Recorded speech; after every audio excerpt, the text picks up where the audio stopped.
to the Imposter Syndrome Club. I'm Alice. I'm with Jessamy. Hello. Hello, Miss Alice. How you going? I'm good. We did it. Yeah. Well, we haven't actually done it. We haven't yet. done shit No, yet. sorry, wait. And you're Scratch really that. getting ahead of yourself because, in all honesty, I'm hanging on by a thread this afternoon. It's okay. I've got you. I'll be the thread. You can hang on. Oh, thank you. Yeah, I've been doing Feb Fast, which I do every year. Which is always a nice little reset. So for those who don't know, Feb Fast is just like a month off alcohol, and you can get people to raise money for youth mental health stuff, which is all great. But yesterday was Victoria's Pride in Collingwood, and I've been looking forward to it for ages. My mate Nick lives on Smith Street. And they're having a barbecue and stuff. They got a balcony that overlooks the street. And I was like, maybe I should just because you can buy yourself a day pass, right? I'm like, maybe I should just buy myself an afternoon off. Yeah, it's summer. You were in the sun. Yeah, love is love. Exactly. But I couldn't work out. I was trying to work out whether I literally just my elbow fell off the table then. This is a really good start. It's going to be fine. It's going to be fine. Probably. It'll be something. But yeah, I couldn't work out. I'm like, is this am I just making excuses because I'm weak? Or is this legitimately why, if I think I'm going to feel like I'm missing out on the full experience of something, why do that to myself for some arbitrary rule that I've set myself? Wait. Can I just to make sure I understand? So is it that thing where you're like, oh, I committed to having a dry February. Yes. And now I'm going to have a drink. Is this me being weak and fucking up, or is this me being strong and being like, life's about being flexible and actually in this moment I want to have a drink with my mates? Exactly that. Yeah. And I couldn't. And I'm still not entirely sure which camp it sits in, but I had a great time, so I've got no regrets other than feeling a little bit sorry for myself today. But I was talking to Nick about it, and he's like, remember because I said in my message, I'm considering buying myself the afternoon off Feb Fast because life is short and I make the rules. Yes. And he's like, there's your answer. Yeah, remember it's all about return on investment. And with you and me time, it's always maximum dividends. And I was like, that is exactly the sort of enablement I want in my friends. Okay. I have a few questions. To start off, is Nick some kind of financial advisor? Definitely not, but I feel like he's real good with a spreadsheet. Okay, so he's qualified to talk, to use phrases like ROI. Probably not, but he's definitely qualified to enable me to do the things that my heart really wants to do. I think that's a fucking great point though. The return. I love it. Which is why I don't understand margarine. Because if you're going to fucking have margarine, have butter, what That's is true. the return on investment on margarine? Nothing. That's a very good point. I think with lots of those things, it's just have the, have you ever had low-fat cheese? Get fucked. Get absolutely fucked. The whole it is point the of worst. cheese is the fat. And it doesn't taste like anything. And then just have less cheese. You know what I mean? If it has the full flavor, you don't need to use as much. And if you're using the low-fat bullshit, you can tell that I'm a bit hungover because I'm very passionate about cheese. I love it. I couldn't agree with that more. There's nothing worse than just half-assing something because you're like, well, that sucks because now you're supposed to have had cheese, but all you had was disappointment. Yeah. Exactly. We always had it in my house growing up, and I don't really know. I imagine why is because Mum. It was the 90s. Under the assumption that it was healthier, which I'm not entirely sure is true anyway. But then fat was the really big thing. Now it's sugar. Yeah. So we're having our low-fat fucking bullshit cheese, but then gallons of orange juice. Oh, yeah. You know? Yeah, exactly. And cereal, Frosties cereal or even high fiber brand that's pretending it's high fiber, but is also fucking just a sugar show. Have you ever looked at the nutritional details on Sultana brand? Just eat Fruit Loops, babe. No. Just fucking eat Fruit Loops. It's so fucked because Dan loves it because it's like lollies. It's it's child cereal meal, but it's presented like it's a really healthy choice, but it's so full of sugar. I mean, I feel like you've got to know that those are the levers, right? Like Yeah. either it's going to be, if you're experiencing deliciousness inside your face hole, it's going to be a high fat or a high sugar situation. So whichever one it's not telling you about, the other one is being dialed up to compensate. Most likely. Yeah. All right. Yeah. So just have the thing that you want. Go drink the wine. Eat the Fruit Loops. If it's pride and but like to the original, I think, I don't know, listen, I think there's also a difference between, obviously we're not speaking about people that are like, if you're an actual recovering person recovering from like alcoholism or eating disorder, clearly this is not what we're speaking about. But like within the realm of someone who doesn't have a problem, like you doing Feb Fast to feel good, right? Yeah. And I feel like this about yoga as well. Like sometimes I skip yoga to stay at home with my housemates and drink a glass of wine, because in that moment, that is the yoga. Yeah. That's like, what and I you don't, need. and I, like, I kind of half mean that, like, it seems like I'm being facetious and taking the piss, but I also actually mean that pretty seriously, where like, these are things we do to be present and enjoy life. Like the purpose of life is not being good at yoga or doing fast February. Yeah. It's being like mindful of your choices and being present in the choices that you do make. Yeah, exactly. And that's kind of why I thought, I'm like, I want to make this, what I didn't want to happen was for me to go, yeah, no, it's fine. And look, also, like, it's such a beautiful, fun event. It would have been completely fine to go. And it's not like you need alcohol to make an event like that fun. It's in itself inherently such a fucking good time. But just, you know, like, I don't get to spend a lot of time with Nick, and I just wanted to. Okay, get on my back, Jessamy. Yeah, I don't care what they're all saying, Jess. You can tell I'm still excusing it to myself. But what I wanted to have power in the choice, whichever way it was. So to either go, no, I won't. Actually, it's fine. Like, I'll continue with the thing because that's more important to me. But it's not.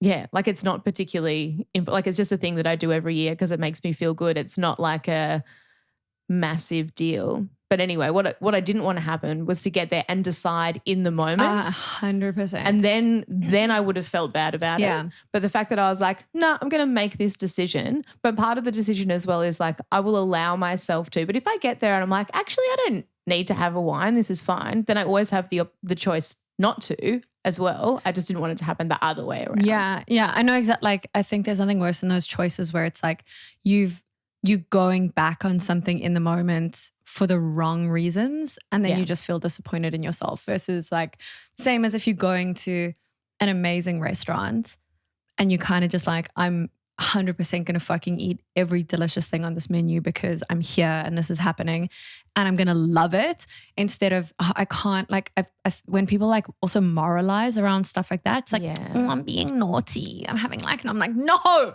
you're not being fucking naughty. Like, that's a non-concept. Like, you're an adult, you can do whatever the fuck you want. Within the bounds of the law, blah, blah, blah.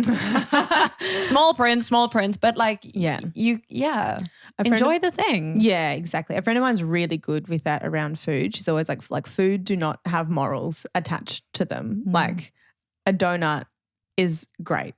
Yeah. It's not naughty. It's not a bad food. Like, okay. And again, fucking fine print. Don't eat 10 donuts for breakfast, lunch and dinner. I feel like people probably don't need to be told that. Whatever. Unless you guys want to. We've entered a minefield. There's no way to come out of this unscathed. But it's a really dangerous sort of framing. And as someone who... So for years, I did the full on like calorie tracking, everything. And honestly, like, doing that for a short amount of time, incredibly useful. Like, the first sort of couple of months that I did it, I was like, oh, whoa, I had no idea what I was putting. And not that I ate badly, but just things that like we were talking about with the Sultana brand, right? Like, if you don't investigate a little bit further into these things, you can be eating in a way that you think is healthy, but actually you're getting way too much sugar or way too much fat or whatever. And I think it's good to get a general sense of like how much and what sort of combination of things are going into your body. But I wouldn't recommend, not that I'm a fucking nutritionist or anything. I can't even say whatever. Can't even say the word. not to do it for any longer than maybe a couple of months, because it did get to like quite a sort of obsessive point for me where I wasn't enjoying things like going out for dinner or even travel. Like I'd get really anxious, especially like traveling around the States and stuff, like driving between places. And I would get like really agitated by the fact that I couldn't get the foods that I wanted, and I was missing out on a whole lot of great stuff because I was just so anxious about measuring everything. And it wasn't like a, you know, like eating disorder territory problem, but it was definitely something that was impacting my happiness. This is a couple of years ago. But then when I stopped doing it, and I do think like, again, like there was some value that came from like learning. So now it's sort of like I've got a sort of instinctual sense for how much stuff is in stuff, which is really good. But also like I don't, like there's nothing that I'm like, I don't eat that, that's off limits at all. Like probably just don't eat heaps of the thing that's bad. But I don't restrict myself in any way. And it has made absolutely zero difference. Zero difference in terms of like weight loss or weight gain or whatever. Like if anything, I've lost, probably not lost weight, but like, you know, the like muscle fat ratio would be better. Yeah. And I'm just not thinking. And I think also like when you're so consumed by it, then you're thinking about it all the time, then you are more likely to have these big sort of blowouts because it becomes this like coveted special thing. So when you decide to have like a cheat day or a cheat meal, you're like, I'm fucking deep frying some Mars bars and putting honey all over it.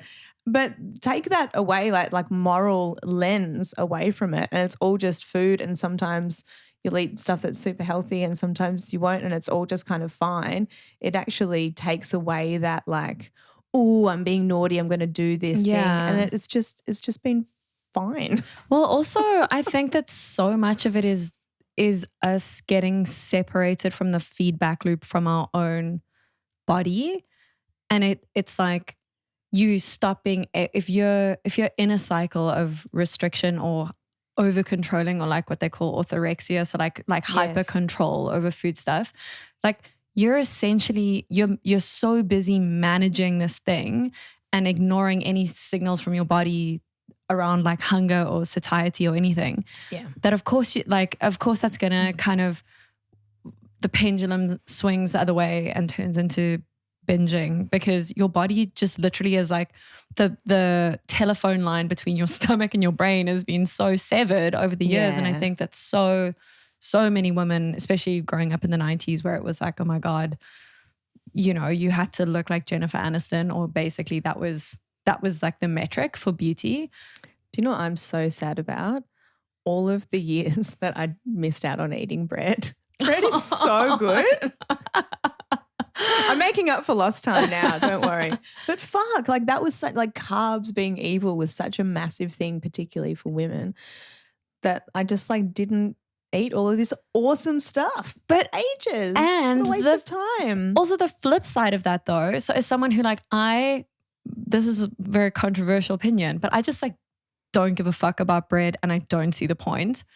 It's just, it is like a vessel to get the delicious flavors into my mouth. I feel the same about pasta. I just eat pesto from a spoon because I'm like, that's the part I like. So I'm going to double down. But the point being that like with all of this like bullshit and moralization around it, it's like, it doesn't matter if you do or don't. I feel like it sucks either way, because I get like so self-conscious as well. Like if I'm out somewhere and I want to have a burger without the bun, like I hear how that sounds to order and I'm just like, oh God, it sounds like I'm being like one of those like no carbohydrate girls. And I'm like, I'm not. I just can't be fucked. I definitely like a burger without the bun, actually. So like bread, when I talk about bread, like freshly baked sourdough, like that kind of vibe I'm really into. But yeah, like I'm with you on that. It's like it's wasting room for the main show. Yeah. I could have so many more of the good shit.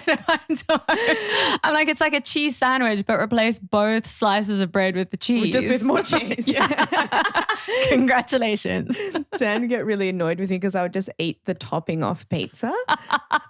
And he's like, you can't have it if you're going to do that. I'm like, but it's the same. Do you know, because if I'd eaten the whole pizza, like it's gone either way, right? So it just like, why does it make you angry that it's in the bin rather than in my stomach when the piece would have been gone one way or the other? Also, you're like, this is just the way I enjoy the thing. Like it doesn't need to be adjudicated. But that said, I remember once eating, this is when I was still with Clayton. I went into the fridge and there was like a block of blue cheese and I was like, so good. And then I was like, oh, but my favorite part is just the blue part.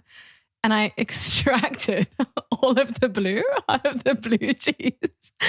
And then what I should have, that's actually fine. I have no regrets about doing that. I stand by that. But what I should have done was throw the rest of it away. Yeah. But what I in fact did was just, I like put it back. So it was just like a pile of white cheese crumbs. I was like, there you go, Clayton. You like cheese. You can have that. You must destroy the evidence, Alex. But it just felt like a waste. It was just regular cheese at that stage. That is such a funny thing. And I'm trying to think of another example, like things like worrying about wasting something, but it's like if you don't want it. Yeah, that's, you know what I mean? Like you're not going to eat the cheese white cheese trash. But I think that like my mom is the worst at this. Like she is one of those like extreme, like you've got to finish everything on the plate because it's a waste if you don't. Yeah. And I'm just like, okay, but here's the sliding doors moment, right? So like the path splits into two realities. One is like you don't eat the food, the leftovers. You've had a lovely meal. You're feeling full and good, right? And you throw the rest away. So the food is in the bin. In the other timeline, you eat too much, you eat the rest of it, you feel uncomfortable, you feel like shit, and it ruins the whole experience of the meal. And also then you go and like however many hours later, shit it out again. And then it ends up in this. Not me, I don't like, poo, it's the same outcome. It's the same fucking outcome. So what's the point? That's such a rough one. I remember Mum very specifically when we had friends over would tell them like if you don't have like if you don't like anything you don't have to eat it. So nice. Which is really like I think it didn't really occur to me at the time, but that is such a generous thing to do. Like remember like the first time you go to someone else's house for dinner and they just do something that in your mind your experience is the one and only experience. And then you go to someone else. Like I remember Dan puts tomato sauce on everything. Like everything is a tomato sauce vessel for him. So like on pizza, pasta, like that was like it was always tomato sauce on the table in his family. And the first time he went and had like spaghetti bolognese or something at someone else's house and they didn't have tomato sauce and he was just like, what am I going to do? Yeah. what the fuck am I going to do? Yeah. But those things like, because it's already like weird and scary when you're a little kid because and maybe they use different utensils or like things, you know, it's just like working out a weird world and then having the layer on top of it that you have to eat everything in your plate even like, and when you're a kid as well, like some stuff you've never even seen before. You're like, what's a Brussels sprout? I don't know. Oh God, I just remember like, cause we never ate with my parents. And I remember going to my friend's house and like her parents were at dinner. And I was like, oh God, like what happens now? There's adults here. You never ate with your parents? No, it was just me and my sister. It's like we had like kid dinner. It happened at like, I don't know, 5:30 or 6. And then you'd like do your homework and go to bed. Oh, wow. Yeah. So it was so fucking weird to me. I was like, why are the grown-ups here? What did they Vicky, want from why us? Your parents eat with us. That is so, and so that was your whole life? Yeah. Even when you were like older? Yeah, when I was older, I went vegetarian when I was like 15. And it's really hard to imagine now because it's the most normal thing in the world. But this was literally 20 years ago in Johannesburg, South Africa. It was seen as the most like deviant thing I could have done. It was like, it really was not seen as like. I didn't know about all the acid then, I'm guessing. Oh, they'd find out soon enough.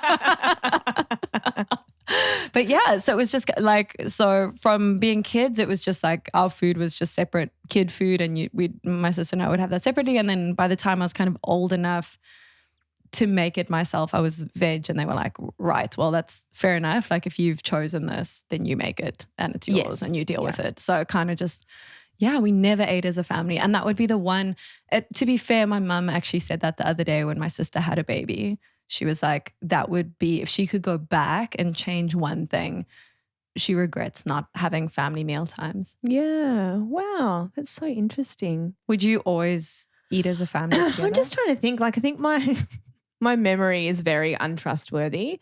But definitely like there wasn't like kid dinner time and adult dinner time for sure. I have lots of memories of eating at the table. Yes, I think most of the time we did, or a lot of the time, but we also weren't afraid of TV tables. Yeah. They used to eat in front of the TV. But we'd all eat at the same time regardless of whether it was in front of the TV or at the table. Yeah, we weren't allowed watching TV in the week. I feel like for some reason today, the pieces of my past that I'm sharing make it sound like I grew up in like Jane Eyre's house or something.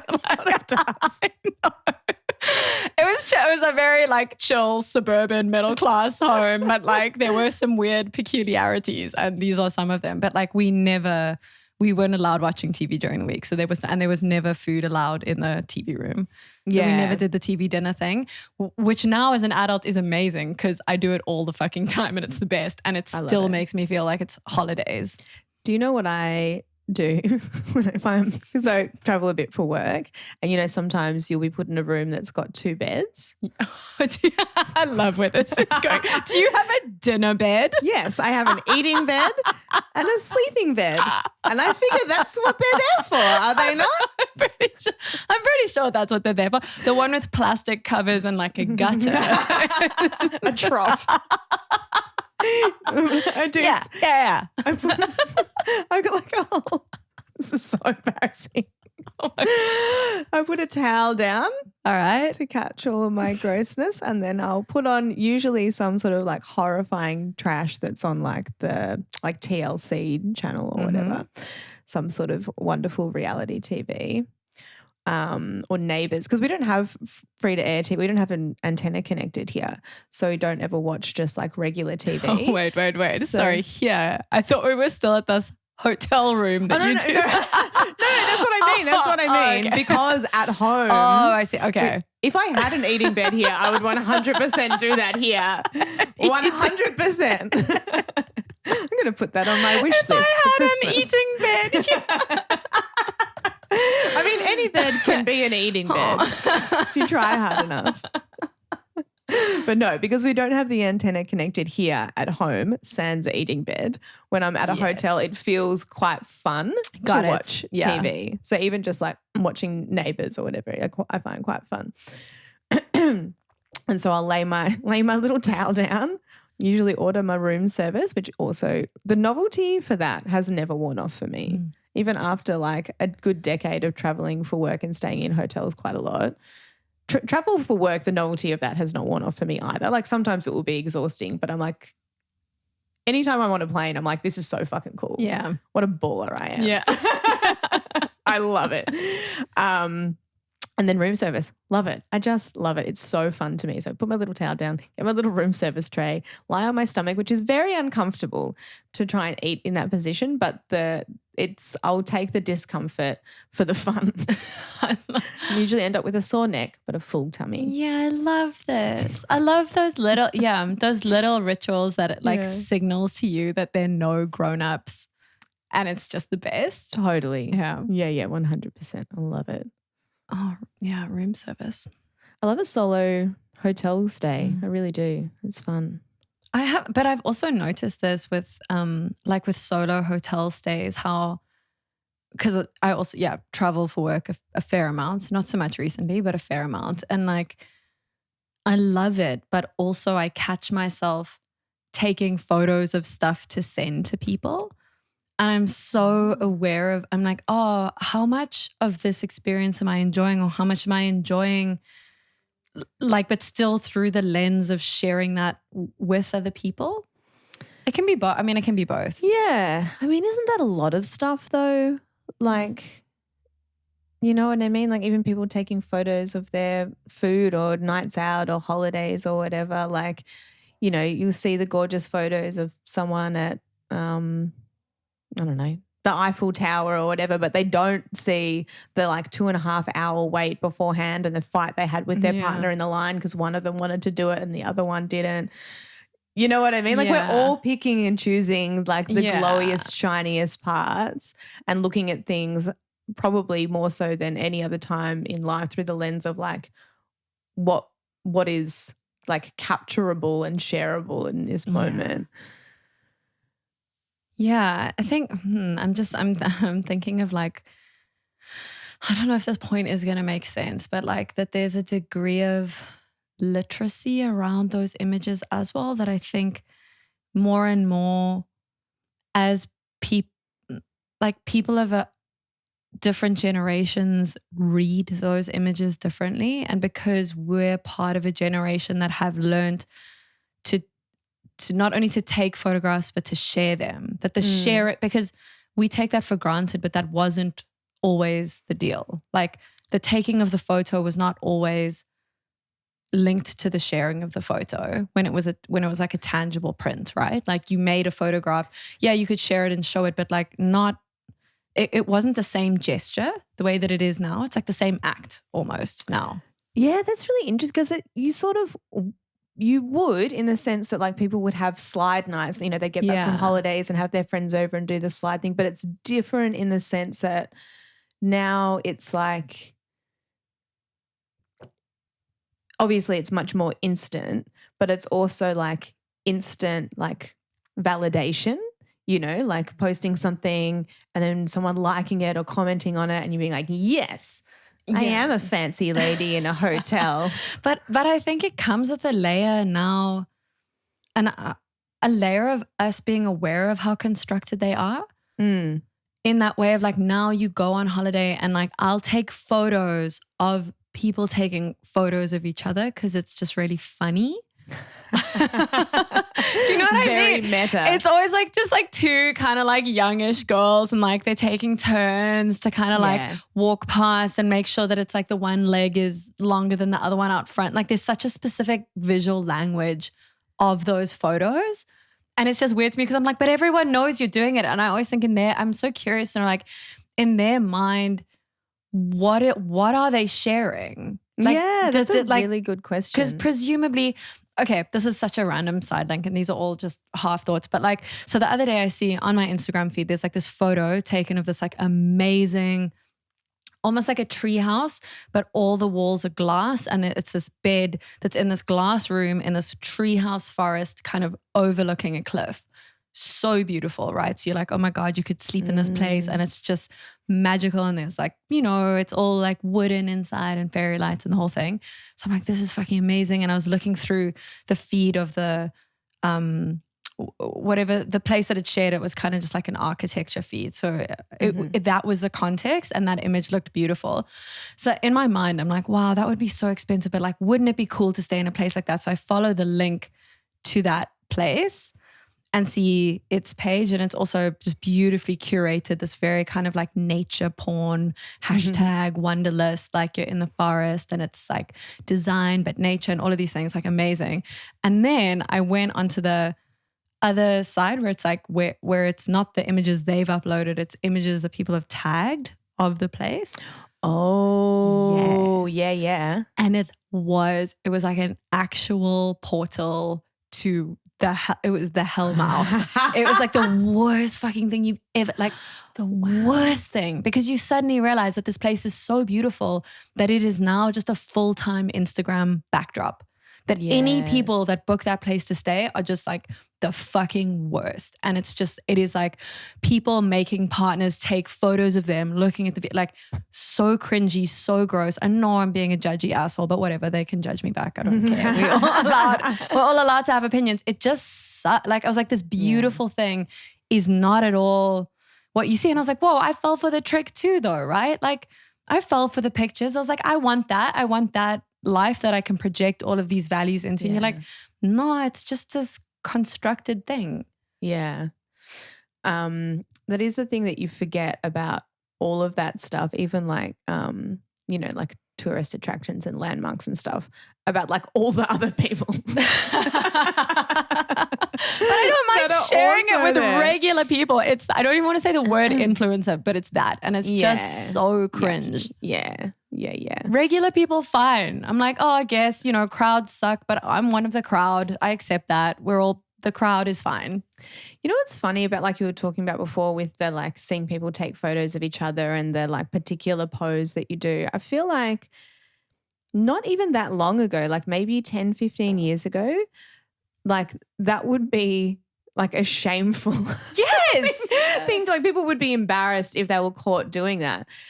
And now, I mean, I much prefer like people to be able to be overt and comfortable with what they're doing and like to think that people aren't like feeling ashamed. But it is weird to feel that shift to like selfie sticks and stuff where like it's fine, but it's just so interesting to see how much we've changed in terms of how we view that stuff, that it used to be something that would be like mortifying if someone saw you do that or hold your phone upwards and do the different angles and stuff. Even though I get embarrassed if someone catches me taking a selfie, like I'm on a plane and I'm like, oh my God, I just feel like, oh God, I'm sorry. It's kind of embarrassing. Yeah.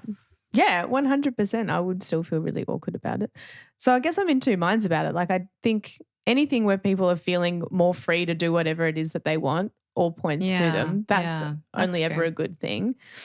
But yeah, the like more cynical part of me is like, stop it. I know. And I agree, right? Like with anything, when you find yourself judging someone, it's usually because in their behavior, they're like reflecting back a piece of you that you're uncomfortable with or something that you want that you don't feel like you can have, right? And maybe it is that. Maybe me judging them is my way of protecting myself, but like actually I wish that I was that confident, or I wish that I was that, I don't know, I don't even know what it would be. Just didn't care. That's free or right, whatever. totally. And like I'm sure part of it is that. But like you said, it is interesting like watching these responses, because I had it the other day at my studio. I moved into a co-working space in Fitzroy. I told you that, right? Yes, you did. Like to we occasionally have conversations in between these podcasts. Like I black out. I literally have no idea. But obviously, so the streets around there are known for their street art, and that is also a very kind of classic Melbourne Insta backdrop. Sure. And I arrived at work the other day and I'm like locking up my bike, and there are these two girls kind of taking turns shooting photos of each other with the walls.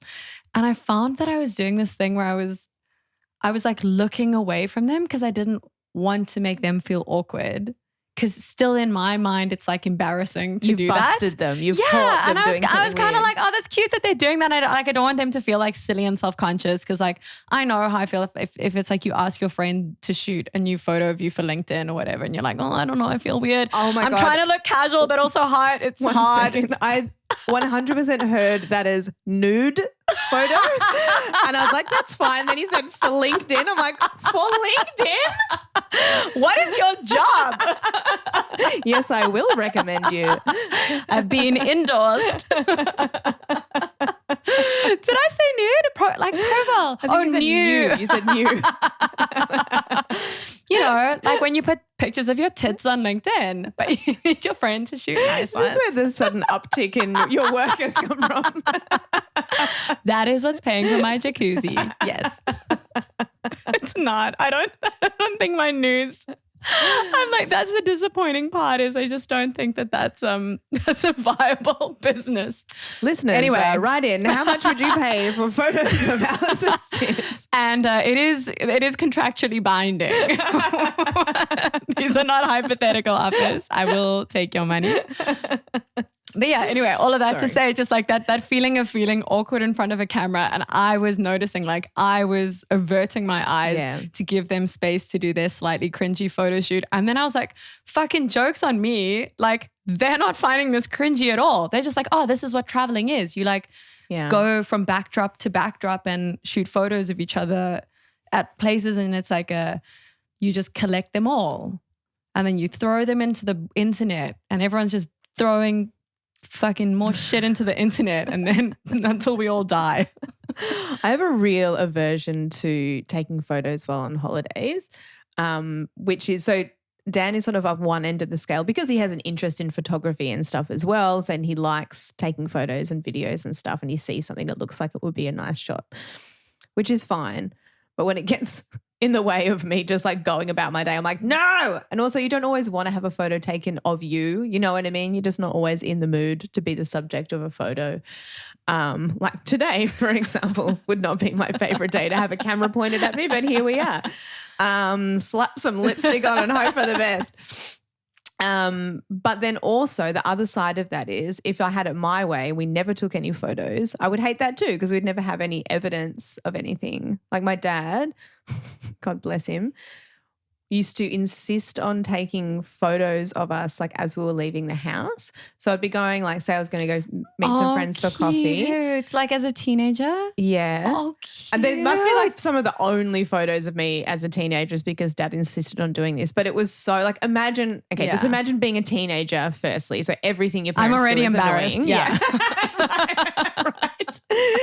And so then like you'd gotten dressed to go meet your friends. You probably left it to the last minute to leave the house and you go downstairs and firstly, which is something you never want to hear your parents say, Dad would say something along the lines of like, oh, you look so cute. I'm like, I'm not cute, Dad.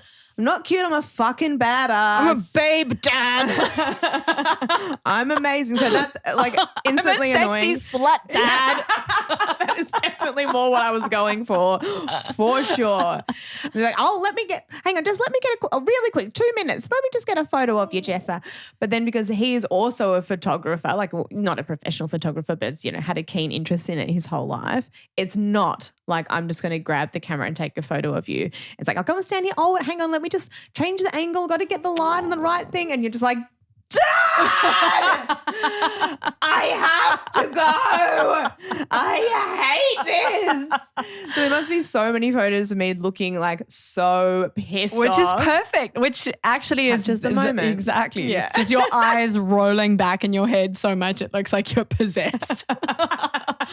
Oh, don't burst. And always in the same spot on like the veranda outside. Yeah. But it is, I mean, and as annoying as it was at the time, while also being, of course, very sweet, like genuinely, they're probably some of the only photos from around that time of my life. Because we would have like, you would buy a disposable camera for a special thing. Like if you're going to like, I don't know, like a special party or something, or maybe like it was your 16th birthday or you were like going to a festival or something. Yeah.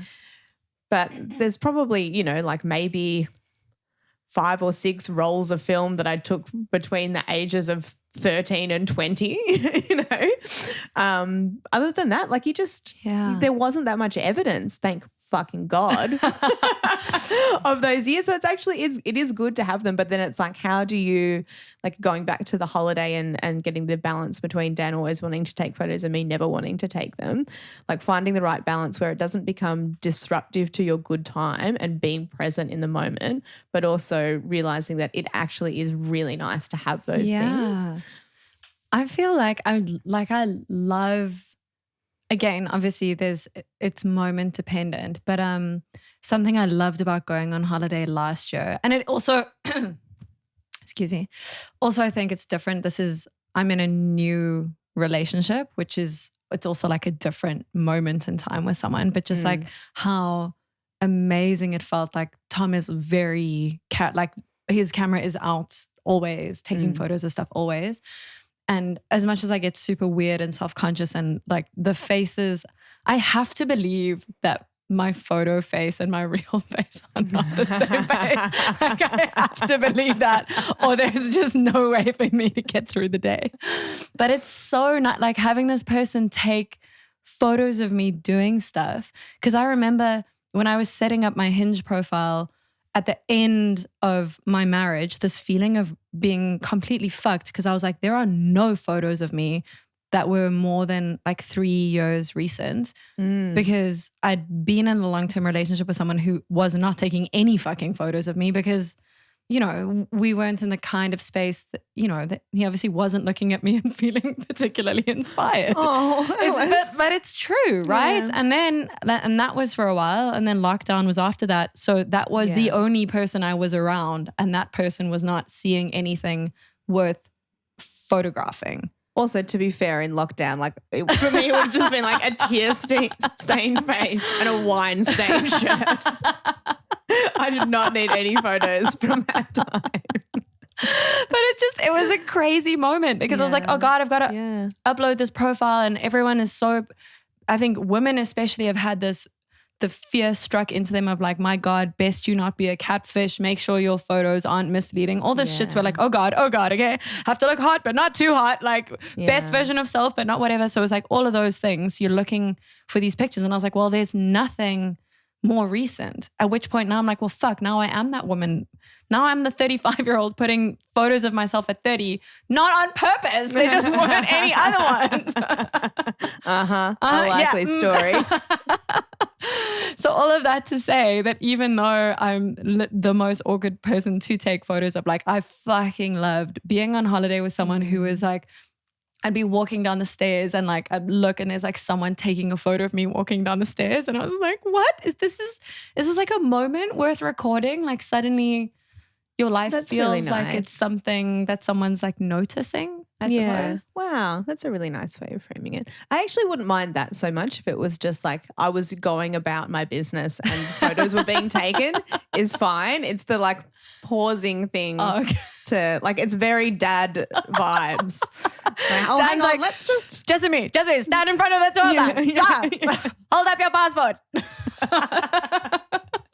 Maybe that's it. It's just trauma from the dad photos. And I'm like, I can't. Just leave me be. I like to imagine your facial expression. It's exactly the same face in all these photos, whether you're like 15 or 35. No. Thinking about holidays, when I said Eiffel Tower before, this reminded me, I just want to share this piece of excellent life advice with you. Not really advice, it's more just a thing that happened and I was like, this blew my mind. You're going on holiday. No. So when we were in France, we went to go to the Eiffel Tower. I'd been before, Dan had not been before, to both France and the Eiffel Tower. Anyway, we got there, I think maybe it was a Saturday, but it was in summer anyway, so it's always busy. And we got there and the line was super, super long. Like it would have taken a good few hours of just waiting in the line to get up there. So we got in the line and then we were like, how much do we really want to do this? And it turned out we just had kind of both assumed that each other wanted to do it because we were there and it's like a thing that you do in France. And it turned out Dan didn't give a shit at all. And I was like, I mean, if it was easy, I would have liked to, but also like I'd done it before. I didn't really care. And we're like, oh, like what's going to be better for our day? Like by the time we get there, we're going to be so grumpy. We're going to be hungry. We're going to be tired. We're not going to enjoy it because we'll be like, good, done, tick off the list. Yeah. Like, oh, we can just not do it. Like you don't have to tick off all of the things on the like tourist to do list. And this sounds really obvious and simple, but it was actually like mind blowing and so liberating that we were like, oh, fuck it. We don't have to do this. Let's just go and have lunch. I can totally imagine that feeling as well of that excitement when you look at someone in the eye and you're like, oh, fuck, like we're on the same page. Like, what if we just don't? What if we just don't? What if we don't? Yeah. And it was the best. And it happened with a few other things. Like there are some things that you're like, no, I'm really invested in this. It's important to me to see it. I'll wait or take the time out of your day or whatever. But there are a bunch of other things I'm like, this is actually going to ruin my day. Yeah.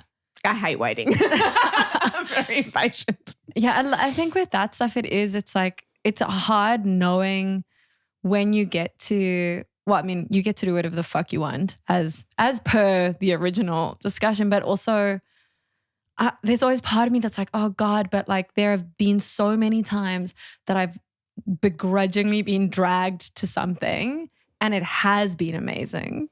Well, that's true too. But also sometimes it's just not. And like you don't know and you have to just kind of like roll the dice and Well, the good thing is you'll never know. Yeah.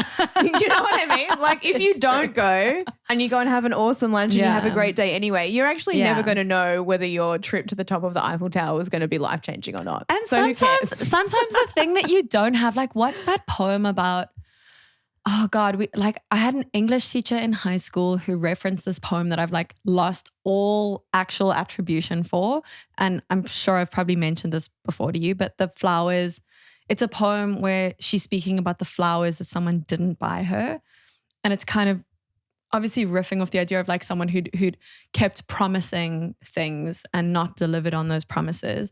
But it's taking this other perspective on it, this where she's like, even after it all fell apart, even after it all ended, the flowers you never bought me never die. And I don't know, like kind of the thing that never happened stays an idea.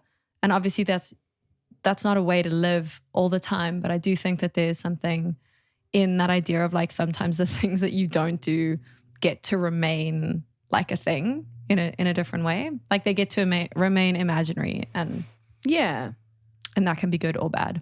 Yeah. I mean, in the poem, it's definitely not positioned as like a good thing. It's quite a heartbreaking thing, but. Yes, I can't imagine that that she was like, that was sweet. I loved it how you never bought me flowers. Look at them. Made me feel real good. Oh my God, thank you for my flowers. Oh, you're welcome. I sent Alice a beautiful bunch of flowers because it's my love language. They were amazing. If there's someone that I love, it's you, girl. It was amazing. Can I just say that my housemates knew they were from you before I'd opened the box. Oh, really? Because they were just like, they texted me and they're like, someone sent you flowers. And then there's like a, you know, the 3 dots, like typing. Probably Jessamy. It's like, I was like, yeah, probably. I really love sending people flowers. It makes me, I love receiving flowers. I love giving flowers. Yeah, it's like, and once I realized, like we did the love language thing, which I always like, I think we've spoken about this before, but like the cynical part of me was like, it's kind of bullshit. But I'm like, oh, this is actually so useful. Yeah. And take from it what you will. But I'm like, that makes sense as why like it makes me so happy to both give and receive gifts because that's my primary love language. Yeah. Thank you. Oh, you're welcome, my love. I hope they look beautiful. They do. I had them in my room for the weekend and then I moved them to the communal space this week so that I could share them. I didn't say they were for everyone. I know. I went off script. Hey, speaking of flowers, we were talking about this the other day too around Valentine's Day. And changing perspectives around Valentine's Day because I was talking to Dan about it actually because I was just Dan has many skills, but like diary management is not one of them. Like knowing what date it is, not super strong on that one. He's such a smart guy, but look, blind spots. We've all got our strengths and weaknesses, right? So I'm just like, just so you know, February. I think he probably doesn't even know what day Valentine's Day is, to be completely fair, because it's just not something that's important to him. I'm like, Valentine's Day is on February 14th and I love getting flowers. So I'm like, I'm just setting you up for success. You're like, here are 2 true things. Take from that what you will. But we ended up having this interesting conversation because it's something that like, he's never given a shit about, and also like historically has been like, like the argument of like, it's a really like capitalist, consumerist, blah, blah, bullshit thing. And it's just, you know, taking people's money for a whatever day, which is not untrue. But then the really lovely thing that he said is like, but I've also like, you know, with time and age come to have the opinion that like, why miss an opportunity to show someone you love that you love them?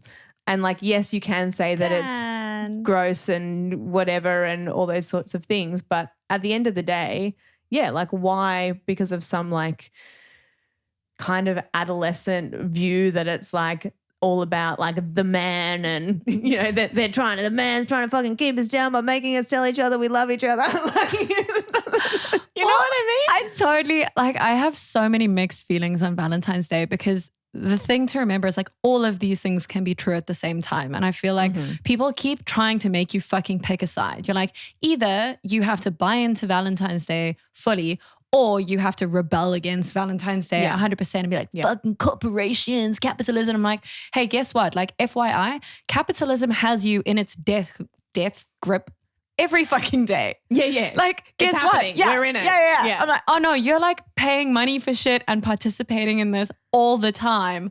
Also on February 14th. Yeah, sure. But like, you still buy your groceries from Woolworths or Coles. You still work at an office and pay tax and like, you're part of that. Like, it's not like this radical punk rock fucking thing to do. Like, one day of the year, I'll be like, yeah, no, I don't want to buy someone flowers. And that makes me like a fucking hardcore activist. You're like, nah, I don't know, mate. Like, maybe you should, I don't know. And then like take a selfie on your iPhone and like, you know, exactly. I'm like, no, you're a cog in this machine regardless. So like, while it is true that it is an inherently fucking kitsch holiday, like just I have an aesthetic problem with Valentine's Day, definitely. Like I understand. I think it's just like not very well designed. The whole like white teddy bear, 24 red roses, like that look is not personally something that I like, but that's just a taste thing. Like obviously you could do it really differently.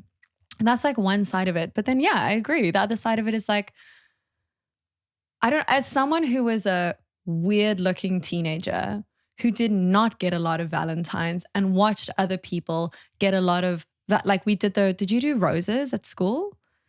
No, it wasn't really, we didn't do anything like sanctioned. They had for us, it was like a charity thing that they would do to raise money for the year 12 dance. Was like our school, and then there was the boys' school across the hill, and you'd like pay for a rose and put the name of the boy, and you could write like a little note and it would get sent over. This feels like a very horrible thing to do to teenagers. It is. And they would be handed out in front of your peers. Like at break time, it was like you'd gather and they'd have a big box of roses and they'd get like handed out. So like, you could see who got none, who got 20, like you could see all of it. It was like nightmare town. That's so, like on The Simpsons where Lisa writes the card that I choose you card for Ralph. Our listeners will understand this reference. I believe in them.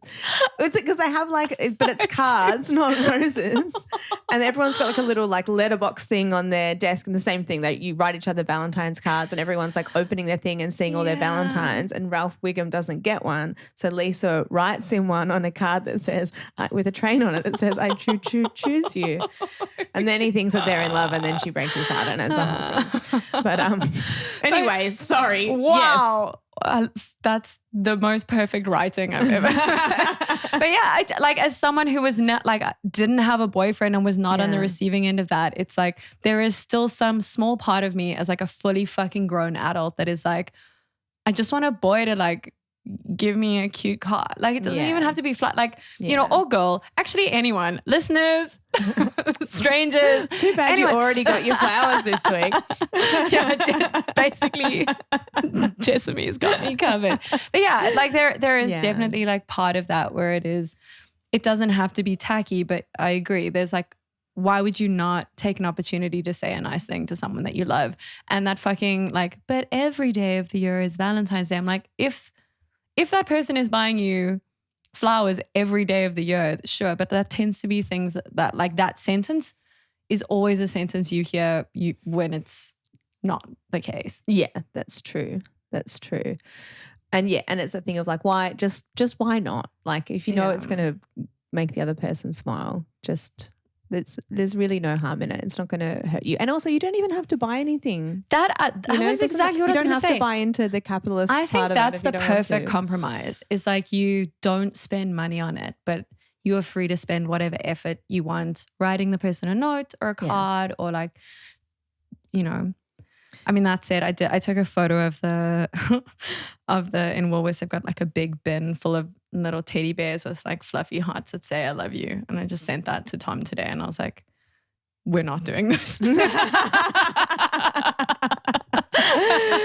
not this vibe. No. So I guess I suppose that's also like a lifetime of just being like, it's only fair to let the person know what you need from that event. Like I'm big on anniversaries, but Valentine's Day not so much. But I think it's great that you're like, Dan, this is a thing that means something to me.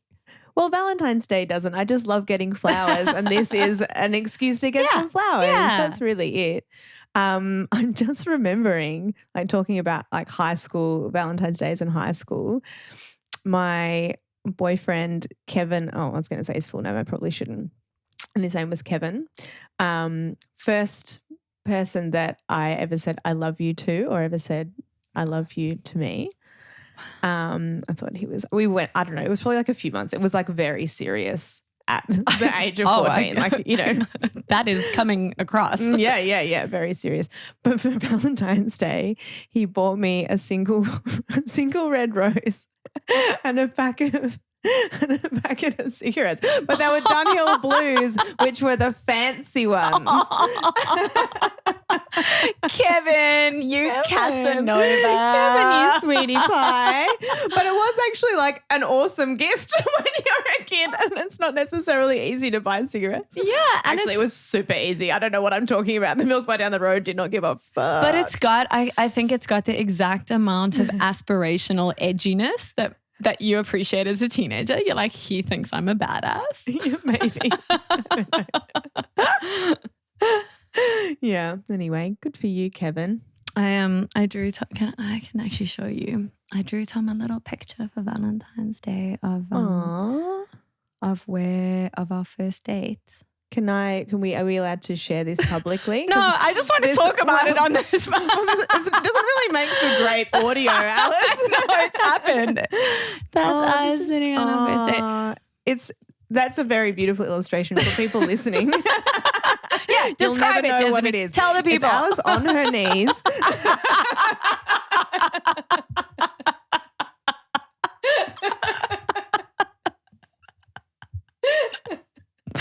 Perfect. No, it's a very beautiful illustration of a little pub on a corner with two little people inside. Yeah. Sucking each other's dicks. Thanks for listening. Mic drop. Fuck, that would have been amazing. You probably would have liked it more. Honestly, he would have. It's just quite a lot harder to draw. I would have had to find reference images. It would be a whole thing. That's true. We had this is a left turn. We had a bonfire. Have we gone over time? No, we're good. Because I still want to talk to you. Am I allowed? We make the rules, Alice Edie. We had a bonfire the other night where my housemates and I burnt various documents that we no longer want. On Earth. A bit of a ritual. Yeah, That's yeah. great. And it was my immigration papers, which are also like linked to, because I came to Australia on a partner visa. It's just like a lot of like heavy partner stuff that I was like, not in any dramatic way, but also so much personal identity that I didn't want to throw them away and just have all those documents like in the trash. Yes. Yeah. They do sound like they're important though. You sure you didn't need those? We'll find out, I guess. Next week. So there was that, but my housemates had just like a bunch of old nudes that they wanted to get rid of. I did say nudes that time. That they wanted to get rid of. What are they going to do for their LinkedIn profiles? How are they going to get employed? So they kept some because we obviously had a pre-chat about this, and it was like, you should absolutely keep even ones that you think are maybe like a bit like not perfect or whatever now, or you're judging the way this part of you looks or whatever. Because these were like Polaroids. I think I should have said that. Obviously, we weren't throwing iPhones into the fire. I guess I hadn't actually thought that all the way through now that I think about it. But yeah. So they were like Polaroids, and there's something just like inherently more gentle about that format. Yes. Already. Yeah. And I was like, how amazing is it going to be when you're an old lady who's lived a rich, tapestry of a life. Yeah. To look back on these like sexy naked photos of you in your 20s and 30s, like absolutely keep those. But then there were a few that involved other people and body parts that they were like, that is like actually just like way too graphic, and they don't want that anymore, and also don't want to be throwing that into like our trash. Yes, very fair. To be found by Ant-Man, the man that lives in our street and goes through everyone. You'd be like, this is the day I've been waiting for. At last. At last. I knew it. So yeah, it was just a really fun evening. That's really nice. Yeah. I feel like I used to do more of that when I was a very dramatic teenager. It definitely had like quite just the right amount of drama. Yeah, that's nice. I think it's interesting, like with the old photos thing, like looking back at photos of myself and remembering like how I felt about my body at various points in time. Or like I remember that party. I remember, you know, that like having a meltdown because like I wanted to wear this thing but it just like wasn't fitting right or whatever. Totally. And I feel like that it's probably just with enough time, but when there's, and like looking at those photos at the time I probably didn't love. And then you almost like you become so separate because you're a different person. You know, like you've got different cells, like your body is made up of different stuff now than it was then. It's much more easy to be objective, and it's not even like, because like my body's fucking way better now than it was then. So it's not like, oh, I didn't know how beautiful I was. But it is just looking back and being like, that was so fine. Yeah. Like it's actually so completely fine because it's now I'm looking at it not like, oh, I remember, like I can't connect. Like I can remember feeling a certain way, but I can't actually connect in with the feeling anymore. And so it is actually just like looking at a different person. I'm like, if I was looking at a different person that looked like that, there's not one part of me that would be like, ew. Like it's completely fine. Like this massive issue that I'd worked myself up into, it is about this thing not sitting the way that I wanted to or whatever, like is just not real. Like it was never real. Yeah. That stuff it's scary. I mean, I guess you also realize, and this is again, I think this is a thing that we all know to be true. Like we understand intellectually that our brain is going to filter our reality. Like we know that. That doesn't feel like a radical thing to say, but we think we know it and therefore are like above it or can avoid it or would recognize it when it's happening. And it's those two things are not the same thing. It's like we know it in an abstract way, but it is still it colors everything. Like you can't see outside of that. And I definitely have had almost an out of body experience with photos of different times in life. And I think especially younger where, like as a teenager with body image issues for sure. There were events, I remember there was a girl in my class had this pool party and it was going to be like a mixed pool party. I went to an all girls school. So it was already just like fucking stressful. Like they're now going to be, we're 15, they're going to be boys there. It's like a whole thing. And I remember putting on my bikini the night before this party and just like sobbing in the mirror, sobbing. I was like, this is like, how do you be a person? Why is it so hard to be a person? This is so wrong. Why is this all so wrong? Why does everything just look like, you know, whatever, which is, of course, this is like the world wants teenage girls to think that so that you buy their very profitable. Right. Yeah. And I remember like years later finding pictures of that. And like, I mean, that was not a good time in my life. Like I very much had an eating disorder. And like that was, you see that in those pictures, like you can see, but that was not at all what I saw. And not just in that kind of abstract way of like, we sort of see things differently. I'm like, what I saw physically in the mirror was a different thing. Like it was a different movie that your brain has projected out. And it's I mean, it's kind of amazing also because brains are cool as fuck, but it is pretty crazy. Yeah. If only you could turn that like around. I suppose it probably wouldn't be super useful in the other direction either. When you're like, I am amazing. Like, shit hot like, and perfect. deeply, deeply unhealthy. But yeah, it's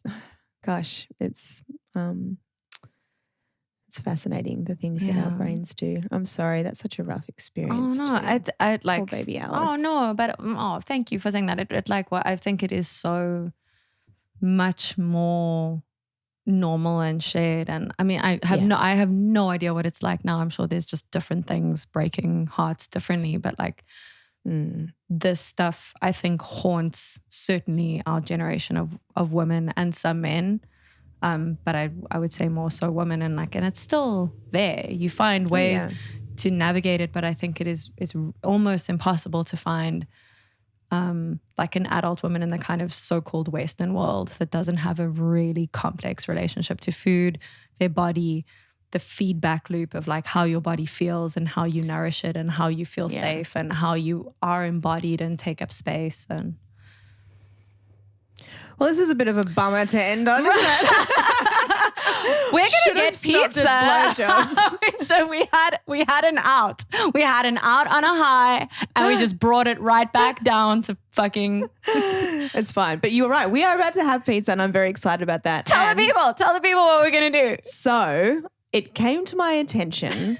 Also, one of the mugs that we have just here at Imposter Pod HQ has a scene from Muriel's wedding on it and says, "Shove your drink up your ass, Tanya."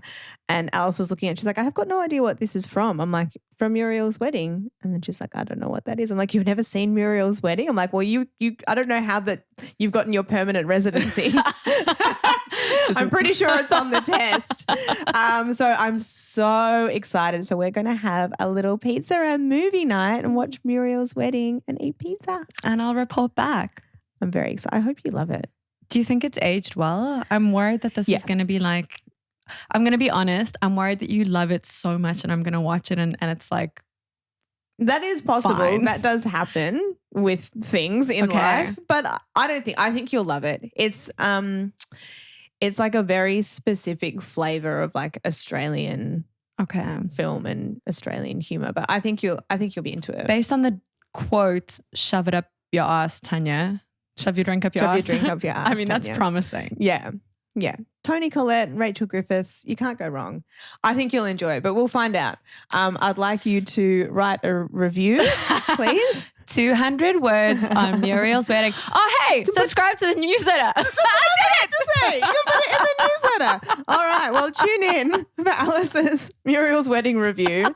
I'm keeping my fingers crossed for 5 stars. All right. 5. I'll put 5 emoji stars. Sorry, I literally, after talking for about 15 minutes last episode about all the emojis I was going to put in the newsletter, didn't even put 1. Thank you, Sarah Firth, for noticing. All right, beautiful Alice. Let's go and put our jammies on and order our pizza. Amazing. Thanks everyone for listening. Remember, if you haven't been watching, you can now watch our pretty faces. Not so pretty today. Our medium okay faces. They're fine. They're fine. Spotify and on YouTube. You can find us, the Imposter Syndrome Club, on YouTube. And and watch on Spotify too. Otherwise, just listen in your ears. Or do whatever you want, you guys. You're the boss. All right. I love you, Jess. And thanks for listening, everyone. See you soon. Bye. Bye. Thank you for listening to the Imposter Syndrome Club. Please follow us wherever you find your podcasts. And if you're feeling extra kind, rate and review. Or if you got any insights or value from this, share with a friend. You can also find us on Instagram at ImposterPod or online at impostersyndromeclub.com.